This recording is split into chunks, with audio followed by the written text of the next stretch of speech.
Hello friend, सफलता कार्य institute के ऑनलाइन क्लासेस में आपका स्वागत है। दोस्तों, क्लास की शुरुआत करने से पहले एक मोटिवेशनल कोट्स है जो आपके लिए है। कहा गया, यूं ही नहीं मिलती मंजिलें, एक जुनून सा दिल में जगाना होता है। पूछो चिड़िया से कैसे बनाया आशियाना, बोली भरनी पड़ती है उड़ान, बार बार तिनका तिनका उठाना होता है। दोस्तों, तो सफलता पाने के लिए हमें बहुत ही मेहनत करनी होगी और थोड़ी थोड़ी करके मेहनत करनी होगी। ठीक है, रोज़ रोज़ हमको पढ़ना होगा, रेगुलरिटी बनानी होगी हमको। ऐसा नहीं कि जब हमारे पास वैकेंसियाँ आए तभी हम पढ़ें। ठीक है, हमको थोड़ा थोड़ा पढ़ना होगा ताकि जब वैकेंसी आए तो हमारे पास ओवरलोड ना हो, हमारे ऊपर तैयारी करने का बोझ ना हो। ठीक है, तो दोस्तों अब हम क्लास की शुरुआत करते हैं पर्यावरण के महत्वपूर्ण प्रश्नों के साथ। तो पर्यावरण के महत्वपूर्ण प्रश्नों के साथ आज हम लेके आए हैं प्रदूषण। पर्यावरण में आज हम लेके आए हैं प्रदूषण के कुछ महत्वपूर्ण प्रश्न। तो चलिए देखते हैं। तो पर्यावरण में प्रदूषण से महत्वपूर्ण प्रश्न, सबसे पहला प्रश्न है कि मानव जनित पर्यावरणीय प्रदूषण कहलाते हैं। मानव जनित पर्यावरणीय प्रदूषण कहलाते हैं। तो दोस्तों सबसे पहले आप यह जान लें कि पर्यावरण के भाग के आधार पर अगर हम प्रदूषण की बात करें तो प्रदूषण को मुख्यतः 3 भागों में बांटा गया। कितने भागों में बांटा गया? मुख्यतः 3 भागों में बांटा गया। कौन कौन से? वायु प्रदूषण, जल प्रदूषण एवं भूमि प्रदूषण। वायु प्रदूषण, जल प्रदूषण और भूमि प्रदूषण। ठीक है दोस्तों, वायु प्रदूषण के भी 2 स्रोत होते हैं। एक होते हैं प्राकृतिक स्रोत और दूसरा होता है मानव जनित स्रोत। कौन कौन से स्रोत होते हैं?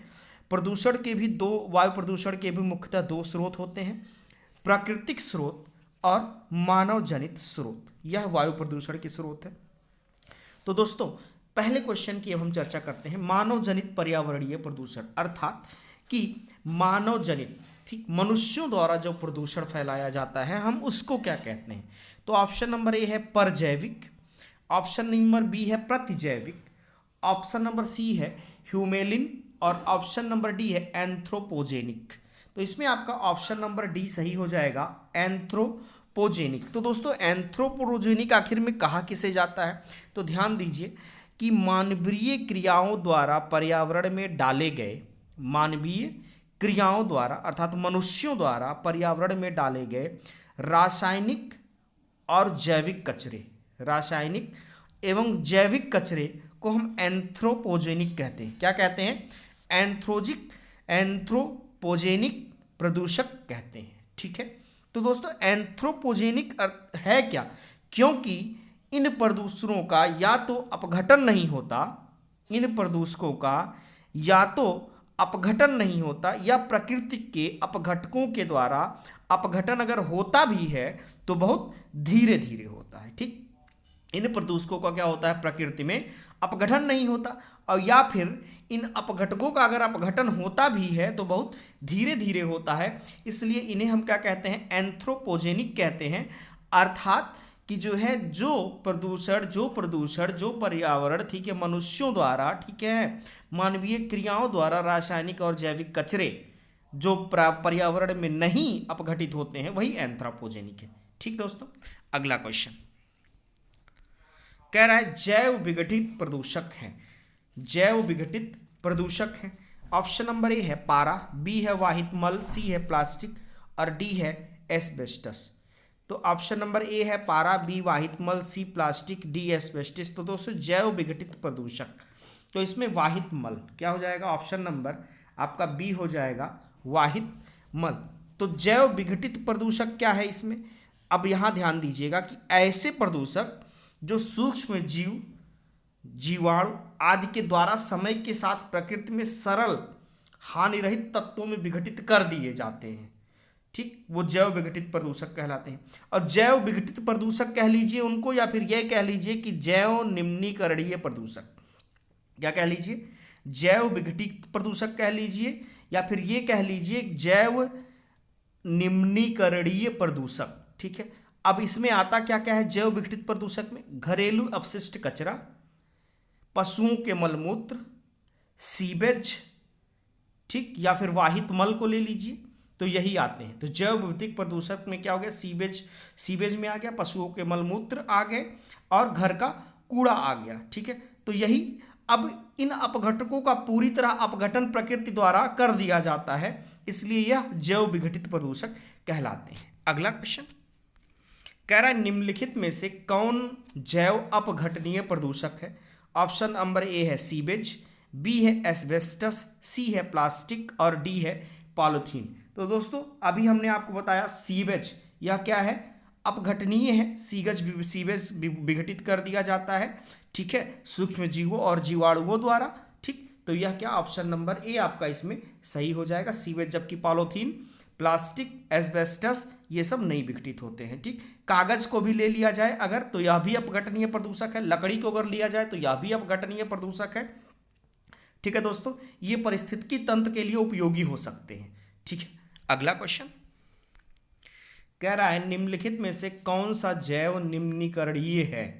निम्नलिखित में से कौन सा जैव निम्नीकरणीय है। ऑप्शन नंबर ए है प्लास्टिक, बी है पॉलीथीन, सी है पारा और डी है रबर।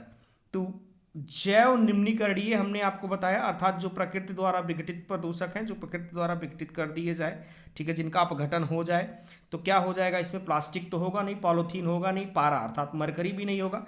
तो क्या हो जाएगा दोस्तों, ऑप्शन नंबर डी हो जाएगा रबर। क्या हो जाएगा, ऑप्शन नंबर डी यहाँ हो जाएगा रबर, ठीक। तो आपका ऑप्शन नंबर डी सही है। अगला क्वेश्चन देखते हैं, मोटर वाहनों से निकलने वाले निम्न में से कौन सी एक मुख्य प्रदूषक गैस है।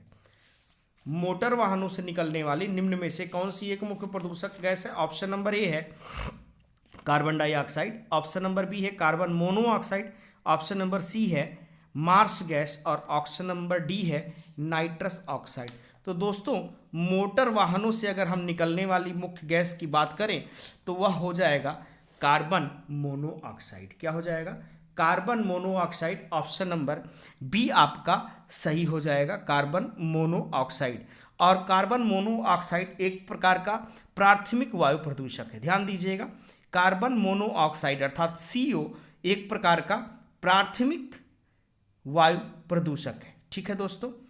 तो अगले क्वेश्चन की तरफ दोस्तों अब बढ़ते हैं। लेकिन इसमें एक चीज़ और जान लीजिए, दोस्तों कि अगर सिगरेट के धुएं से भी पूछ लिया जाए कि सिगरेट के धुएं से कौन सी रासायनिक गैस निकलती है, तो दोस्तों उससे भी आप यही कहेंगे कि कार्बन मोनोऑक्साइड हाइड्रोजन साइनाइड अर्थात HCN, क्या, हाइड्रोजन साइनाइड अर्थात HCN। और इसके बाद एक है नाइट्रस ऑक्साइड अर्थात NOx। क्या है, नाइट्रस ऑक्साइड अर्थात NOx, ठीक है दोस्तों। यह सिगरेट के धुएं से भी निकलता है। अगला क्वेश्चन आप देखते हैं कि अगला क्वेश्चन क्या है। कह रहा है वाहन में पेट्रोल के जलने से निम्न धातु वायु को प्रदूषित करती है। अब वाहन में पेट्रोल के जलने से निम्न धातु वायु को प्रदूषित करती है। तो ऑप्शन नंबर ए है मरकरी, बी है कैडमियम, सी है लेड, डी है कार्बन डाइऑक्साइड और ई है इनमें से कोई नहीं। तो दोस्तों वाहन में पेट्रोल के जलने से सबसे पहले तो यही जानना जरूरी है कि आखिर में निकलती कौन सी गैस है। तो क्या है, लेड है। क्या निकलती है दोस्तों, लेड निकलती है। ऑप्शन नंबर सी आपका सही हो जाएगा। कौन सी गैस है दोस्तों, लेड। तो ऑप्शन नंबर सी आपका हो जाएगा सही, लेड, ठीक। तो वाहन में जो पेट्रोल होता है उसके जलने से कौन सी धातु निकलती है, लेड धातु उत्सर्जित होती है। अब क्वेश्चन अगर आपसे ऐसे पूछ लेता घुमा के कि वाहन में पेट्रोल के जलने से निम्न में से कौन सी धातु उत्सर्जित होती है, तो कौन सी धातु वायु उत्सर्जित होती है, लेड धातु। कौन सी, लेड धातु जो वायु को दोस्तों प्रदूषित करती है। तो यही क्वेश्चन आपसे पूछा गया, ठीक। अब लेड का प्रयोग होता क्यों है, लेड का प्रयोग गाड़ियों में इंजन की में नॉकिंग रोकने के लिए होता है। किसके लिए, इंजन में नॉकिंग रोकने के लिए होता है, ठीक है। अगला क्वेश्चन कह रहा है निम्नलिखित में से कौन एक द्वितीयक प्रदूषक नहीं है। निम्नलिखित में से कौन एक द्वितीयक प्रदूषक नहीं है। ऑप्शन नंबर ए है PAN, ऑप्शन नंबर बी है स्मॉग, ऑप्शन नंबर सी है सल्फर डाइऑक्साइड और ऑप्शन नंबर डी है ओजोन। तो सबसे पहले तो आपका यह जानना जरूरी है दोस्तों कि जो है आखिर में प्राथमिक प्रदूषक क्या है और द्वितीयक प्रदूषक क्या है। तो ध्यान दे लीजिए, वे वायु प्रदूषक जो स्रोत से सीधे वायु में मिलते हैं, वे वायु प्रदूषक जो स्रोत से अर्थात जहां से निकल रहे हैं वहां से सीधे वायु में मिल जाते हैं, वह प्राथमिक वायु प्रदूषक कहलाते हैं। जैसे CO हो गया, CO2 हो गया, SO2 हो गया।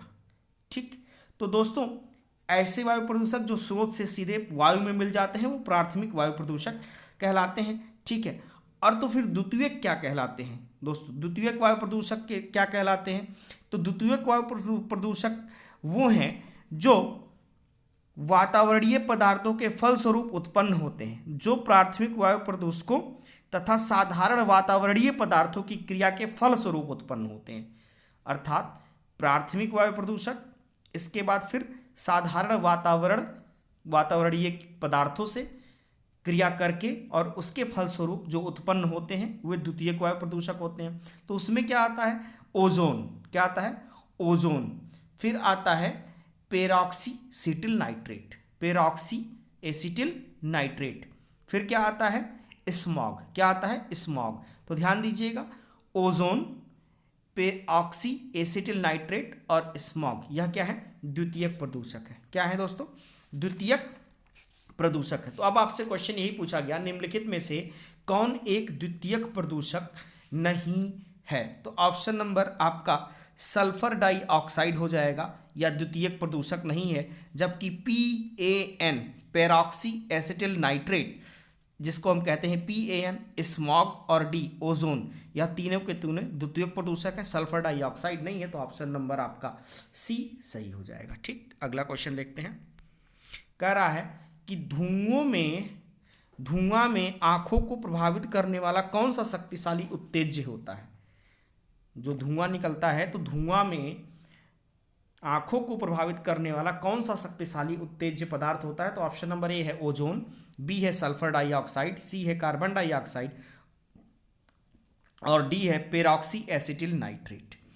तो दोस्तों पेरॉक्सी एसिटिल नाइट्रेट, ठीक है, जिसको हम कहते हैं फोटोकेमिकल स्मॉग। क्या कहते हैं? Photochemical smog. यह एक द्वितीयक प्रदूषक है जो आंखों में जलन तथा उत्तेजना उत्पन्न करता है। ठीक है, तो धुएं में यही रहता है, पेरॉक्सी एसिटिल नाइट्रेट। ठीक, तो पेरॉक्सी एसिटिल नाइट्रेट हो जाएगा, यही आपके आंखों को प्रभावित करता है। तो इसमें आपका ऑप्शन नंबर डी सही हो जाएगा कि आंखों में धुओं को प्रभावित करने वाला कौन सा शक्तिशाली उत्तेज्य होता है? पेरॉक्सी एसिटिल नाइट्रेट। ठीक है, अगला क्वेश्चन है CNG का मुख्य घटक। CNG का मुख्य घटक, ऑप्शन नंबर ए है CO2, ऑप्शन नंबर बी है N2, option number C H2, option number D CH4 और ऑप्शन नंबर ई उपयुक्त में से कोई नहीं या उपयुक्त में से एक से अधिक।